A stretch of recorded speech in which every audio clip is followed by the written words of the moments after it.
la casa de mi Padre.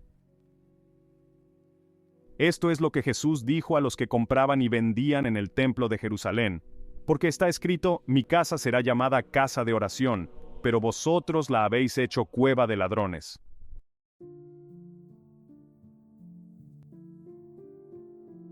Ya no tenemos el templo de Jerusalén, sin embargo, nos reunimos en casas, iglesias y salas de reuniones en ciudades y pueblos de todo el mundo.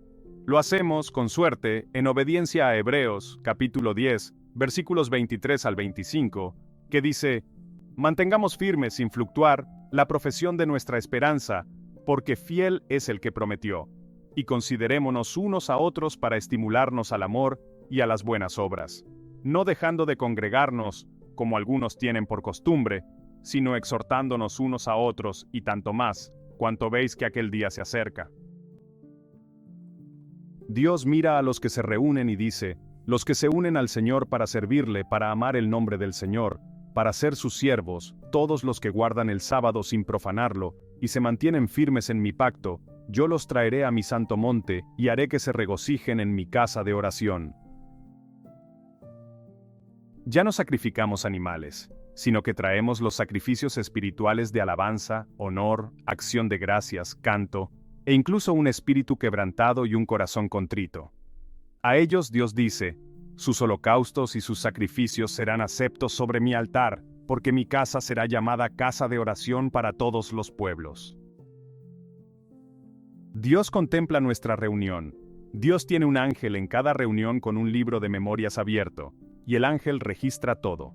El lugar donde nos reunimos en su nombre, Él lo llama casa de oración para todos los pueblos. Esta información se encuentra en Isaías, capítulo 56. En los versículos 1 al 8, Dios habla con mucha amabilidad, dulzura y cariño a los que acuden a su casa de oración. Luego, en los versículos 9 al 12, habla de los líderes de esas asambleas. El tono es sorprendentemente diferente. Echemos un vistazo a Isaías, capítulo 56.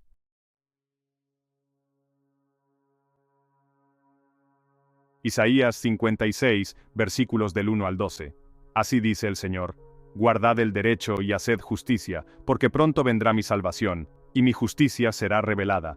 Bienaventurado el hombre que hace esto, y el hijo de hombre que lo abraza, que guarda el sábado sin profanarlo, y guarda su mano de hacer ningún mal.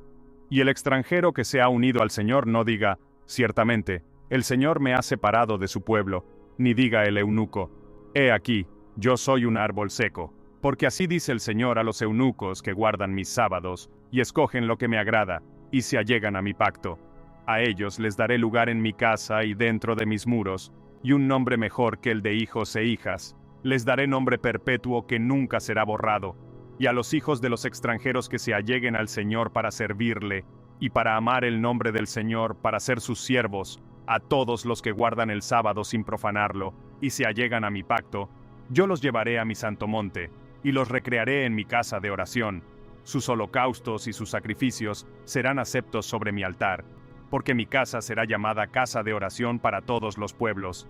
El Señor Dios, que reúne a los dispersos de Israel, dice: además de tus reunidos, yo reuniré todavía otros a él. Cuando termina ese versículo, Dios deja de hablar de sus ovejas. Desde el siguiente versículo hasta el final del capítulo, Dios dirige su atención a los pastores. Todas las fieras del campo, todas las fieras del bosque, venid a devorar. Sus guardas son ciegos, todos ellos ignorantes, todos ellos perros mudos, incapaces de ladrar, soñolientos, echados, amigos de dormir. Y esos perros comilones nunca se hartan. Y ellos son pastores que no saben entender. Todos ellos siguen sus propios caminos, cada uno busca su propio provecho, cada uno por su lado. Venid, dicen, traigamos vino, embriaguémonos con sidra, y será el día de mañana como este, o mucho más abundante. El cambio de tono en este capítulo es asombroso. Dios describe a sus atalayas como ciegos, ignorantes, perros mudos, perezosos, egoístas, codiciosos y descuidados. Es apropiado que termine describiendo su actitud como la búsqueda de más abundancia. Este evangelio de la abundancia ha reemplazado al evangelio del reino de Dios.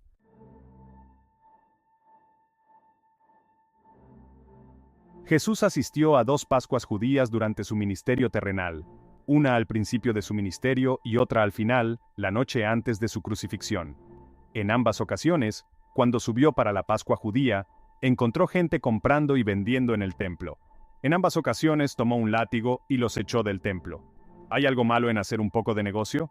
Después de todo, ¿qué tiene de malo ganar un par de monedas proporcionando lo que la gente necesita? Ya que lo hizo 2 veces, supongo que se podría decir que tenemos 2 testigos de cómo se siente Jesús al respecto. Me gustaría que observaran que Jesús no solo tomó un látigo contra los que vendían, sino también contra los que compraban.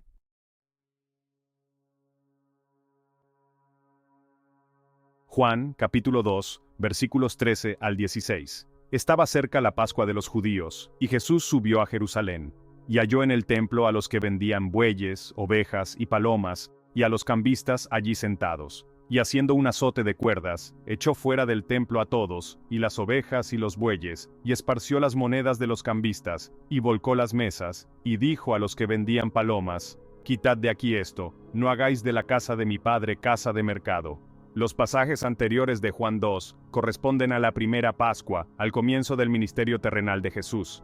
A continuación, se relata lo sucedido en la segunda Pascua, justo antes de su crucifixión, según Marcos 11.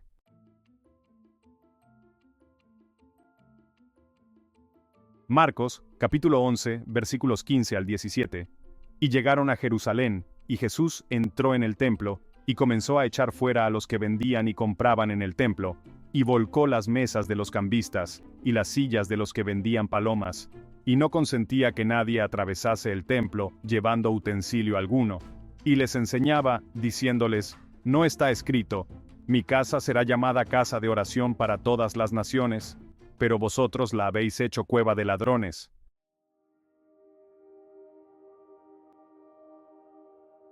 A cada discípulo que Jesús llamó, lo hizo utilizando las mismas 2 palabras: «Sígueme». Este es el principio fundamental del discipulado: seguir a Jesús, y aún más, tomar nuestra cruz cada día y seguirlo. Entonces les pregunto, ¿acaso Jesús convirtió su ministerio en un negocio? ¿Escribió Jesús algún libro?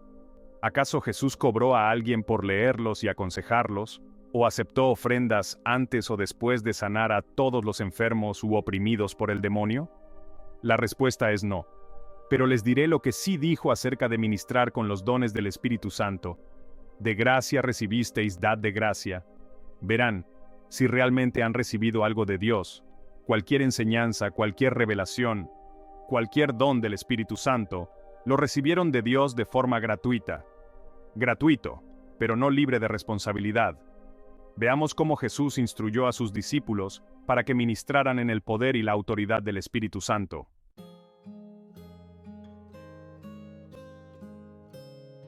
Mateo, capítulo 10, versículo 1. Y habiendo llamado a sus 12 discípulos, les dio poder sobre los espíritus inmundos, para expulsarlos y para sanar toda enfermedad y toda dolencia. Mateo, capítulo 10, versículos 5 al 15. A estos 12 envió Jesús y les mandó diciendo: «No vayáis por camino de gentiles, ni entréis en ciudad de samaritanos. Id más bien a las ovejas perdidas de la casa de Israel, y yendo, predicad diciendo: el reino de los cielos se ha acercado. Sanad enfermos, limpiad leprosos, resucitad muertos, echad fuera demonios. De gracia recibisteis, dad de gracia. No os proveáis de oro, ni plata, ni cobre en vuestros cintos, ni de alforja para el camino, ni de 2 túnicas, ni de sandalias, ni de bordón, porque el obrero es digno de su alimento. Y en cualquier ciudad o aldea que entréis, averiguad quién sea allí digno, y posad allí hasta que salgáis de aquel lugar. Y al entrar en la casa, saludadla. Y si la casa fuere digna, vuestra paz vendrá sobre ella. Mas si no fuere digna, vuestra paz volverá a vosotros. Y a cualquiera que no os reciba, ni oiga vuestras palabras, al salir de aquella casa o ciudad, sacudid el polvo de vuestros pies. De cierto os digo que en el día del juicio, será más tolerable el castigo para la tierra de Sodoma y Gomorra, que para aquella ciudad. Después de esto, designó el Señor también a otros 70, y aquí están sus instrucciones.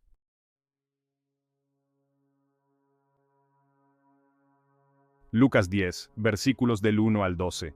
Después de estas cosas, designó el Señor también a otros 70, y los envió de 2 en 2 delante de sí a toda ciudad y lugar a donde él había de ir.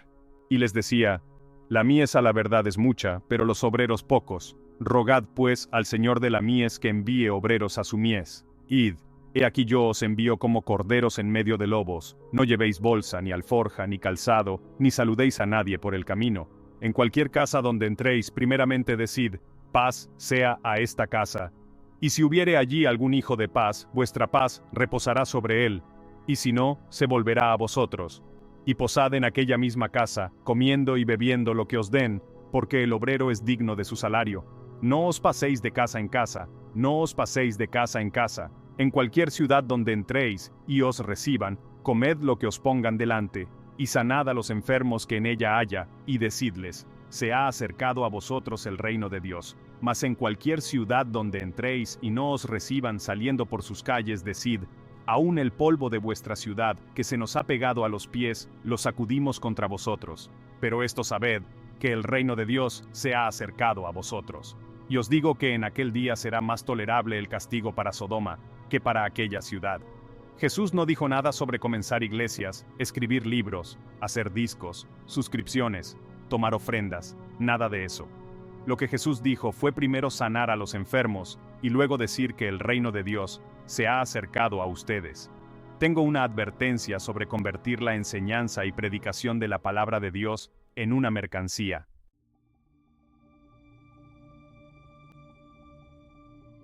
Segunda de Pedro 2 versículos 1 al 3. Pero hubo también falsos profetas entre el pueblo, como habrá entre vosotros falsos maestros, que introducirán encubiertamente herejías destructoras, y negarán a Dios que los rescató, atrayendo sobre sí mismos destrucción repentina. Y muchos seguirán sus caminos de perdición, por causa de ellos se hablará mal del camino de la verdad. Y por avaricia harán mercadería de vosotros con palabras fingidas. Su condenación de hace mucho tiempo no se tarda, y su destrucción no se duerme. Judas 1, versículo 11. Ay de ellos, porque han seguido el camino de Caín, y se lanzaron por lucro tras el error de Balaam, y perecieron en la rebelión de Coré. Jesús tomó un látigo, no solo a los vendedores, sino también a los compradores. Apártense de estas personas, los apóstoles nos advirtieron sobre ellos. Claramente, hay hombres y mujeres dedicados a Dios en las iglesias de todo el mundo. Seguidores de Jesús maravillosos, amorosos y apasionados en palabra, hechos y en verdad, haciendo todo lo posible cada día para vivir de una manera que honre a Dios. Muchos conocen la doctrina de Balaam, que enseñó a Balac a poner tropiezo a los hijos de Israel. Sin embargo, nunca han considerado el error de Balaam, que corrió tras la recompensa por usar su don. Isaías 56 describe a las personas involucradas en el error de Balaam como atalayas ciegos, perros avaros, pastores que no pueden entender, y cada uno busca su propio beneficio. Tal es el hombre que está interesado en construir su iglesia y su ministerio para satisfacer su ambición y sus ingresos.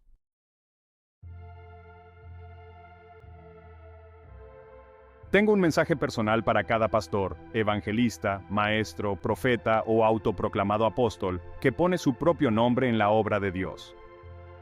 No es tu ministerio. Si llamas a tu profesión Ministerios Kenneth Copeland, entonces estás sirviendo a Kenneth Copeland. Además, si no predicas diciendo, el reino de los cielos se ha acercado, y no sanas a los enfermos, limpias a los leprosos, resucitas a los muertos, y expulsas demonios, entonces no estás proclamando el evangelio que Jesús enseñó. Y si haces todo eso, no te atrevas a pedir una ofrenda antes, durante o después para apoyar tu ministerio. No es tu ministerio. Jesús nunca recogió una ofrenda y tú tampoco deberías hacerlo. Finalmente, esta es una palabra no solo para los pastores que se han enriquecido devorando las casas de las viudas, sino para cada santo.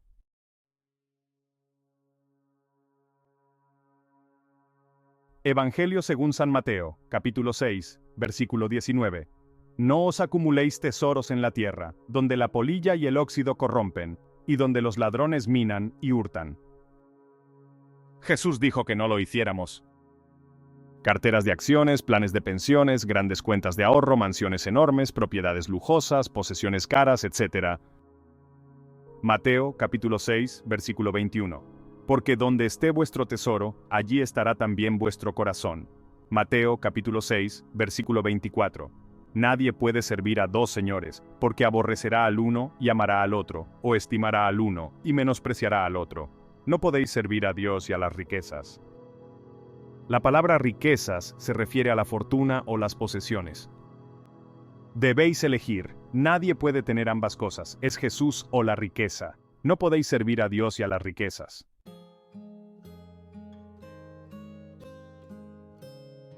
Los 10 pastores más ricos del mundo y su patrimonio neto en 2022, según la clasificación de Forbes. Kenneth Copeland, $300 millones. Kenneth Copeland es el pastor más rico del mundo en 2022, con un patrimonio estimado de $300 millones. Es el fundador de la Iglesia Internacional Eagle Mountain, ubicada en un campus de 608 hectáreas, cerca de Fort Worth, Texas, en los Estados Unidos. El campus cuenta con una pista de aterrizaje y un hangar privados que albergan un jet privado de $17,5 millones y otras aeronaves, y una mansión de $6 millones frente al lago donde reside con su esposa Gloria.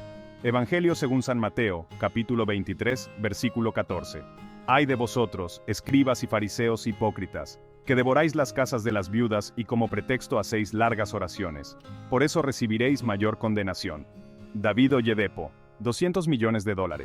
David es el fundador de la iglesia bíblica Fe Viviente, también conocida como Capilla de los Vencedores Internacional. La iglesia se ha extendido a diferentes ciudades africanas, Dubái, el Reino Unido y los Estados Unidos. Con un patrimonio neto estimado en $200 millones, David posee 4 jets privados, un Mercedes-Benz clase C, un Land Cruiser y casas de verano en el Reino Unido y los Estados Unidos. David también es autor cristiano, arquitecto y empresario. Trabaja con su esposa e hijos en la supervisión de las iglesias. Evangelio según San Marcos, capítulo 12, versículo 38. Y les decía en su doctrina, guardaos de los escribas, que gustan de andar con ropas largas, y de las salutaciones en las plazas, y de los primeros asientos en las sinagogas, y de los primeros lugares en los banquetes, que devoran las casas de las viudas, y por pretexto hacen largas oraciones. Estos recibirán mayor condenación. T.D. Jakes, $147 millones. El obispo Jakes vive en una mansión de $1.700.000. Ha sido llamado el mejor predicador de Estados Unidos y ha aparecido en la portada de la revista Time. Es escritor, predicador y productor de cine. Thomas Dexter T.D. Jakes, Sr., es el obispo y pastor principal de The Potter's House, una mega iglesia estadounidense no confesional, con 30,000 miembros, ubicada en Dallas, Texas. T.D. Jakes lleva trajes hechos a medida y luce un anillo de diamantes del tamaño de una moneda. Este hombre de Dios ha sido dotado con un patrimonio neto de $147 millones. Evangelio según San Lucas, capítulo 20, versículos 45 al 47. Entonces dijo a sus discípulos en presencia del pueblo, guardaos de los escribas que gustan de andar con ropas largas, y aman las salutaciones en las plazas, y los primeros asientos en las sinagogas, y los primeros lugares en los banquetes, que devoran las casas de las viudas, y por pretexto hacen largas oraciones. Estos recibirán mayor condenación. Chris Oyakhilome, $50 millones. Joel Osteen, $40 millones. Enoch Adeboye, $39 millones. Creflo Dollar, $27 millones. Benny Hinn, $25 millones. T.B. Joshua, $10 millones. Joseph Prince, $5 millones. Mega iglesias, iglesias multimedia, iglesias de todas las denominaciones, iglesias en cada esquina, y el mundo se va al infierno. La iglesia lleva ya 2000 años en lo que debería haber sido un plan de 10 años para evangelizar el mundo, si hubiéramos seguido el ejemplo de Jesús.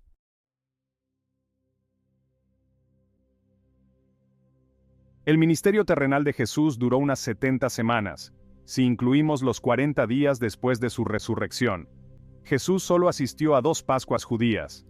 El versículo del Evangelio de Juan, capítulo 6, versículo 4, dice incorrectamente que la Pascua judía, la fiesta de los judíos, estaba cerca. En el artículo titulado Explicando la fecha de la muerte y resurrección de Yahushua HaMashiach, demuestro que el versículo 4 del capítulo 6 del Evangelio de Juan no estaba en el texto original, sino que se añadió unos 300 años después. La enseñanza tradicional afirma que su ministerio duró 3 años y medio, lo cual es incorrecto y tiene consecuencias devastadoras. Si nos atenemos a la falsa enseñanza de un ministerio de 3 años y medio, y las Escrituras dicen claramente que asistió a 2 Pascuas judías, entonces las Pascuas judías a las que no asistió significan A. Que no cumplió la ley, lo que significa B. Que no era un cordero sin defecto, lo que significa C. Que no era un sacrificio adecuado por nuestros pecados, lo que significa D. Que nuestra fe en su muerte es vana y no estamos salvados y estamos totalmente perdidos en el pecado. Los maestros deben considerar las consecuencias de lo que enseñan. Los oyentes deben pensar en lo que se les está enseñando. Hechos de los Apóstoles, capítulo 17, versículo 11. Y estos eran más nobles que los que estaban en Tesalónica, pues recibieron la palabra con toda solicitud, escudriñando cada día las Escrituras para ver si estas cosas eran así. Desde el momento del bautismo de Jesús hasta el momento de la crucifixión, pasaron entre 62 y 63 semanas, tal como dice Daniel, capítulo 9, versículo 26. Y después de las 62 semanas se quitará la vida al Mesías, mas no por sí. Después de las 62 semanas, pero antes de las 63 semanas.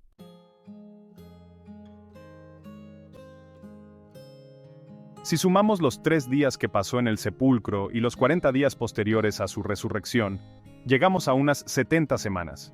El método de Jesús para predicar y enseñar era viajar de un lugar a otro sanando a los enfermos, resucitando a los muertos y expulsando demonios mientras discipulaba a 12 hombres al mismo tiempo. Si hubiéramos seguido esa fórmula al pie de la letra, estos serían los resultados. Jesús, 70 semanas, 12 discípulos. 12 discípulos, 70 semanas, 144 discípulos. 144 discípulos, 70 semanas, 1728 discípulos. 1728 discípulos, 70 semanas, 20.736 discípulos.